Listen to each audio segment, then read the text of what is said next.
Engineers ಅಲ್ಲ, ಒಂದು ವಿಜ್ಞಾನಿಗಳು ತುಂಬ ಚೆನ್ನಾಗಿ ಒಂದು ಮೊಟ್ಟೆಗಳನ್ನು ಸಂರಕ್ಷಣೆ ಮಾಡಿ ಅದನ್ನು ನೀರಲ್ಲಿ ಬಿಡದೆ ಕೆಲಸ ಮಾಡಿದಾರಲ್ಲ, ಇದು ಶ್ಲಾಘನೀಯ.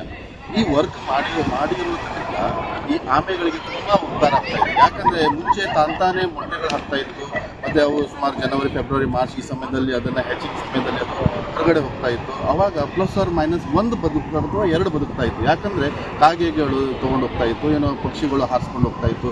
ಕೆಲವೊಂದು ಅಪೋಸಿಟ್ ಡೈರೆಕ್ಷನಲ್ಲಿ ಮೂವ್ಮೆಂಟ್ ಮಾಡೋದ್ರಿಂದ ಹಾಲಿವುಡ್ ರೆಡ್ಲಿ ಟರ್ಟಲ್ ಏನಿದೆ ಅಲ್ಲ, ಬದುಕುವಂತಕ್ಕಂಥ ಸಂದರ್ಭ ತುಂಬ ಕಡಿಮೆ ಇತ್ತು. ಈ ಅರಣ್ಯ ಇಲಾಖೆಯವರು ಏನು ಮಾಡಿರೋದ್ರಿಂದ ಆಗಲಿ, ಈ ಒಂದು ಇಕೋಸಿಸ್ಟಮಿಂದ ತುಂಬ ಚೆನ್ನಾಗಿ ಅವ್ರಿಗೆ ಹೆಲ್ಪ್ ಆಗ್ತಾ ಇದೆ ಆಲಿವ್ ರೆಡ್ಲಿ ಟರ್ಟಲ್ಗೆ. ಯಾಕಂದರೆ ಸುಮಾರು 50ಗಿಂತ ಹೆಚ್ಚು % ಆಫ್ ಆಲಿವ್ ರೆಡ್ಲಿ ಟರ್ಟಲ್ಗಳು ಇಲ್ಲಿ ಬದುಕುವಂತಕ್ಕಂಥ ಚಾನ್ಸಸ್ ಇದೆ.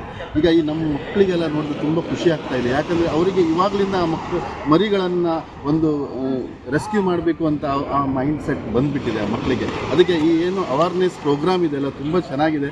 ಹಾಗೆ ಈ ಕಾರವಾರದಲ್ಲಿ ಈ ಥರ ಒಂದು ಮುಂದೇನು ಪ್ರೋಗ್ರಾಮ್ಸ್ಗಳು ಆಗಬೇಕು ಅಂತ ಅರಣ್ಯ ಇಲಾಖೆಗೆ ಅವರಿಗೆ ನಾವೊಂದು ರಿಕ್ವೆಸ್ಟ್ ಮಾಡ್ತಾ ಇದ್ದೀವಿ.